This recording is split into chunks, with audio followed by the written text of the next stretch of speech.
नमस्ते, सुप्रभात। आप सभी अपने घर पर मस्त एवं स्वस्थ हों।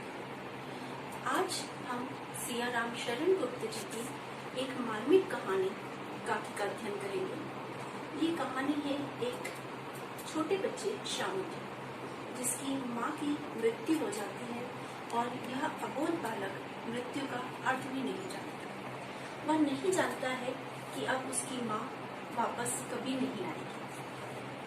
माँ और बच्चे का रिश्ता इस दुनिया का सबसे खूबसूरत रिश्ता होता है और आज हम अपने पाठ की शुरुआत इसी रिश्ते को समझते हुए करेंगे। बिगड़े हुए हालातों की तस्वीर बदल देती है। माँ की दुआएं बच्चों की तकदीर बदल देती है। साथ छोड़ देती है दुनिया, पर वो साथ चलती है। कैसे भी हो हालात, माँ कभी नहीं बदलती है। उनके लिए हर मौसम बहार होता है, जिनके हिस्से में माँ का प्यार होता है। माँ और बच्चे का रिश्ता अनूठा होता है, अनमोल होता है। इस रिश्ते को शब्दों में बयान करना ही कठिन है। यह रिश्ता इस दुनिया के सामने बालक की आंखें खोलने से पहले ही बन जाता है। माँ हर समय बच्चे के खाने पीने, सेहत, खुशी, शिक्षा, हर चीज का ध्यान रखती है, चिंता करती है। माँ तो इस धरती पर स्वयं ईश्वर का अवतार है, जो अपनी संतान की हर ख्वाहिश पूरी करने का प्रयास करती है। एक छोटा बालक इस लोगों से भरी दुनिया में माँ की गोद में ही खुद को सुरक्षित पाता है। इस कहानी में मातृहीन बालक की वेदना को बड़े ही सुंदर ढंग से दिखाया गया है। बालकों का हृदय अत्यंत कोमल, भावुक तथा संवेदनशील होता है। मातृ वियोग के दर्द को सहन करना उनके लिए अत्यंत ही कठिन होता है।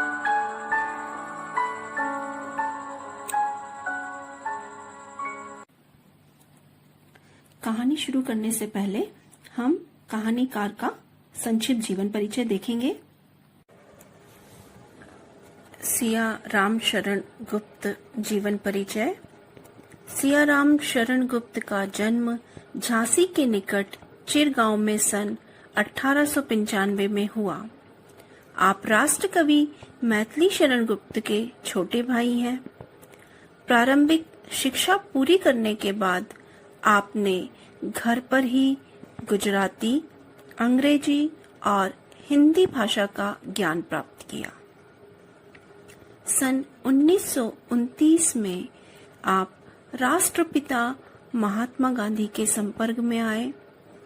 गांधीवाद के प्रभाव के कारण आपकी रचनाओं में सत्य, अहिंसा, करुणा की मार्मिक अभिव्यक्ति मिलती है। आपकी पत्नी तथा पुत्रों का निधन असमय ही हो गया था और शायद इसी वजह से दुख वेदना का मार्मिक चित्रण आपकी रचनाओं में दृष्टिगोचर होता है। हिंदी साहित्य में उन्हें एक कवि के रूप में विशेष ख्याति प्राप्त हुई, लेकिन कथा साहित्य में भी उन्होंने अपना विशेष स्थान बनाया है। गुप्त जी की दीर्घकालीन साहित्य सेवाओं के लिए सन 1962 में सरस्वती हीरक जयंती के अवसर पर सम्मानित किया गया। आपको नागरी प्रचारिणी सभा द्वारा सुधारक पदक से सम्मानित किया गया। आपकी अनाथ, मानुषी, पुण्य पर्व, नारी और गोद, अमृतपुत्र, झूठ, सच आदि रचनाएं उल्लेखनीय है। गुप्त जी की भाषा सरल, सहज तथा व्यवहारिक है। लंबी बीमारी के बाद 9 मार्च 1963 को आपका निधन हो गया। पाठ 2 काकी। उस दिन बड़े सवेरे शामू की नींद खुली तो उसने देखा कि घर भर में पूरा मचा हुआ है। उसकी माँ नीचे से ऊपर तक एक कपड़ा ओढ़े हुए कंबल पर भूमि शयन कर रही है और घर के सब लोग उसे घेर कर बैठे बड़े करुण ढंग से विलाप कर रहे हैं। एक दिन सुबह सुबह शामू उठा तो उसने देखा कि कहीं रोने की, बिलखने की, चिल्लाने की आवाज बाहर से आ रही है। वह बाहर गया तो उसने देखा कि उसकी काकी, उसकी माँ, वह अपनी माँ को काकी बोला करता था, तो उसकी जो काकी है वो जमीन पर लेटी हुई है और उनके ऊपर एक कपड़ा ढका हुआ है और घर के सारे लोग काकी के आसपास खड़े हुए हैं और जोर जोर से विलाप कर रहे हैं, रो रहे हैं। उसे कुछ समझ में नहीं आता है कि चल क्या रहा है। लोग जब उमा को शमशान ले जाने के लिए उठाकर ले जाने लगे तब शामू ने बड़ा उपद्रव मचाया। लोगों के हाथ से छूटकर वह उमा के ऊपर जा गिरा। बोला, काकी सो रही है, उन्हें इस तरह उठाकर कहाँ लिए जा रहे हो? मैं ना जाने दूंगा। यहाँ पर हमें पता लग गया है कि शामू की माँ, जिनका नाम उमा था, मृत्यु हो चुकी है और उन्हें शमशान दह संस्कार के लिए ले जाया जा रहा है। शमशान जहाँ पर शव को दह संस्कार के लिए जलाने के लिए ले जाया जाता है। तो जैसे उन्हें ले जाने की तैयारी शुरू हुई, ले जाने लगे तो शामू ने बहुत शोर मचाना शुरू किया, बहुत उद्यम करना शुरू किया, बहुत रोना शुरू किया और लोगों के हाथ से छूटकर, लोगों ने उसे पकड़ रखा था तो वहाँ उनके हाथों से छूटकर वह अपनी माँ के पास पहुँच गया और लोगों को कहने लगा कि मैं आप लोगों को इस तरह से अपनी माँ को यहाँ से कहीं ले जाने नहीं दूंगा, वो अभी सो रही है। लोग बड़ी कठिनता से उसे उठा पाए।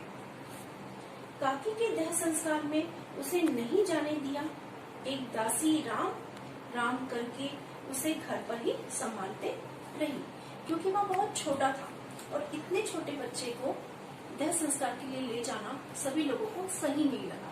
सबको लगा कि शायद उसके लिए यह ठीक नहीं है कि वह अपनी माँ का देह संस्कार इस उम्र में देखे। इस वजह से उसे घर पर ही एक दासी के पास छोड़ दिया गया और बाकी सब लोग देह संस्कार के लिए चले गए। यद्यपि बुद्धिमान गुरुजनों ने उसे विश्वास दिलाया कि उसकी काकी उसकी मामा के यहाँ गई है, परंतु असत्य के आवरण में सत्य बहुत समय तक छिपा न रह सका। आसपास के अबोध बालकों के मुंह से ही वह प्रकट हो गया। काकी के लिए यह बात उससे छिपी ना रह सकी कि काकी कहीं नहीं ऊपर राम के यहाँ गई है। अब जो भी लोग समझदार लोग थे गांव के, घर के, उन्होंने जब भी उसने यह प्रश्न पूछा कि उसकी काकी कहाँ है, कोई भी संबंधित काकी से संबंधित कोई भी वह प्रश्न पूछता तो सब बड़े लोगों ने उसे यह पूरा विश्वास दिला दिया, यह समझाने की कोशिश की कि जो उसकी काकी है, उसकी माँ है, वो अभी कुछ दिनों के लिए मामा के यहाँ गई हुई है। लेकिन असत्य के आवरण में सत्य, यहाँ पर सत्य क्या है कि उसकी माँ की मृत्यु हो चुकी है और असत्य क्या है कि लोग उससे यह बात छुपा रहे हैं और क्या बता रहे हैं कि उसकी माँ मामा के घर गई है। आवरण अर्थात पर्दा, यानी कि इस झूठ से सत्य को छुपाने का प्रयास किया जा रहा है, उसे ढका जा रहा है। लेकिन यह जो सत्य था, कहा जाता है कि सच्चाई ज्यादा दिनों तक छिपी नहीं रह सकती है, तो जो यह सत्य था वह भी बहुत दिनों तक छिपा ना रह सका और जो आसपास के अबोध बालक थे, मासूम बालक थे, जो स्वयं बहुत छोटे थे, उनके मुंह से ही उसे यह पता लग गया कि उसकी जो काकी है, उसकी जो माँ है, वो ऊपर राम के यहाँ चली गई है। काकी के लिए कई दिन तक लगातार रोते रोते उसका रुदन तो क्रमशः शांत हो गया परंतु शोक शांत ना हो सका। वर्षा के अब यहाँ पर बताया गया है कि कई दिनों तक जब उसकी माँ उसे नहीं मिल रही थी, बहुत दिन हो गए वो नहीं आ रही थी, तो वो लगातार उनकी याद में रोया करता था और धीरे धीरे उसका रोना कम हो गया और बंद हो गया। लेकिन उसके अंदर जो अपनी माँ की याद बसी हुई थी, जो दर्द और तकलीफ बसा हुआ था, वह वैसा का वैसा ही बना रहा। वर्षा के अनंतर 1-2 दिन में ही पृथ्वी के ऊपर का पानी तो अगोचर हो जाता है, परंतु भीतर ही भीतर उसकी आर्द्रता जैसे बहुत दिनों तक बनी रहती है। वैसे ही उसके अंत स्थल में वह शोक जाकर बस गया था। वह प्रायः अकेला बैठा बैठा शून्य मन से आकाश की ओर ताका करता। यहाँ पर बताया गया है कि वर्षा के अनंतर में उसके बाद, अब हम देखते हैं कि जब वर्षा होती है तो उसके बाद उस वक्त तो हमें पृथ्वी पर पानी दिखाई देता है, जमीन पर पानी दिखाई देता है, लेकिन जब वर्षा के बाद वह पानी दिखना बंद हो जाता है। अगोचर मतलब दिखाई ना देना, प्रकट ना होना, तो वो पानी फिर दिखाई नहीं देता, लेकिन जमीन में उसकी जो आर्द्रता रहती है, नमी रहती है, गीलापन रहता है, वह वैसा ही बना रहता है। ठीक उसी तरह से जो शामू था, उसकी जो आंखों का आंसू थे, आंखों के जो आंसू थे, ठीक है, वो अब बंद हो गए थे, वो दिखाई नहीं दे रहे थे, लेकिन जो दुख तकलीफ की आर्द्रता और नमी जो थी, वो उसके हृदय में अभी भी वैसी की वैसी ही बनी हुई थी। एक दिन अब वह क्या करता था, क्योंकि वह बहुत उदास रहने लग गया था, चुपचाप रहने लग गया था, तो वह अधिकतर बैठ के क्या करता था कि आकाश की ओर देखता रहता था, क्योंकि उसे कहीं ना कहीं ये बताया गया था कि उसकी माँ ऊपर राम के यहाँ चली गई है। तो वो अक्सर आकाश की तरफ देखकर यह सोचा करता था कि शायद उसे उसकी माँ दिख जाए। तो चुपचाप कई अधिकतर समय में वह इसी तरह से गुमसुम उदास से बैठा रहता था अकेला। एक दिन उसने ऊपर आसमान में पतंग उड़ती देखी। ना जाने क्या सोचकर उसका हृदय एकदम खिल उठा। विश्वेश्वर के पास जाकर बोला, काका मुझे एक पतंग मंगा दो। अब एक दिन जब वह बैठा हुआ था और आकाश की ओर देख रहा था, तभी उसने आकाश में कुछ पतंगें उड़ती देखी और अचानक उसके मन में कोई ख्याल आया, कोई ऐसा ख्याल जिससे वह अपने दुख को, तकलीफ को भूल गया और उसके चेहरे पर खुशी झलकने लगी। और वह अपने काका पिता के पास पहुंचा और उसने अपने काका से, पिता से कहा कि मुझे एक पतंग मंगवा दीजिए। पत्नी की मृत्यु के बाद विश्वेश्वर अनमनस्क रहा करते थे। अच्छा मंगा दूंगा कहकर वे उदास भाव से कहीं और चले गए। अब क्योंकि उसके पिता का नाम विश्वेश्वर है और उनकी भी पत्नी की मृत्यु हुई है, जो कि शामू की माँ थी, तो इस वजह से वे भी काफी उदास रहने लग गए थे। वे अपने आप में खोया रहा करते थे, उनका ध्यान शामू पर था ही नहीं। और ऐसे समय में जब शामू ने उनसे पतंग मांगी तो उन्होंने भी उसे कह दिया कि हाँ ठीक है, मैं तुम्हारे लिए पतंग मंगवा दूंगा। तो इस तरह से हमने इस कहानी का एक भाग देखा है। यहाँ पर कई तरह के प्रश्न बनते हैं, जैसे कि शामू कौन था, उसके माता पिता का नाम क्या था, घर के सभी लोग विलाप क्यों कर रहे थे, किससे उसे असलियत, किन लोगों से उसे असलियत का पता चल गया, आसमान को देखते हुए उसने क्या सोचा, उसने अपने पिता से जाकर क्या मांगा, असत्य के आवरण में सत्य छिपा ना रहा, यहाँ पर सत्य क्या है, असत्य क्या है। तो इस तरह के यहाँ कुछ प्रश्न बन सकते हैं। अब आज हमने जो भी पढ़ा है उसका संक्षिप्त रूप एक बार हम पुनः देखेंगे। शामू अपनी माँ को काकी बोलता था। एक दिन सुबह सुबह शामू उठता है तो उसे कुछ शोर सुनाई देता है। वह बाहर जाता है तो देखता है कि उसकी काकी जमीन पर एक कपड़ा ओढ़े हुए लेटी हुई है और सारे घर के लोग उन्हें घेर कर खड़े हुए हैं और विलाप कर रहे हैं। जैसे ही लोग उसकी काकी को शमशान ले जाने लगते हैं, वह अपनी काकी को पकड़ लेता है और लोगों को ले जाने से मना करता है। शामू को घर पर ही छोड़कर उसकी काकी का देह संस्कार कर दिया जाता है। बड़े बुजुर्ग शामू को समझा देते हैं कि उसकी काकी मामा के घर गई है, लेकिन कुछ बच्चों के द्वारा उसे पता लग जाता है कि उसकी काकी राम के घर गई है।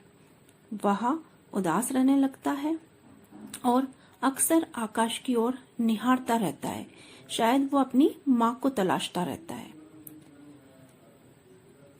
एक दिन जब वह गुमसुम उदास सा बैठा था, उसने आकाश में उड़ती पतंगों को देखा और कुछ सोचकर वह खुश हो गया। वह अपने पिता के पास गया और उनसे कहा कि वे उसे एक पतंग लाकर दे दें। पिता ने उससे कहा कि वे मंगा देंगे और इस बात को भूल गए।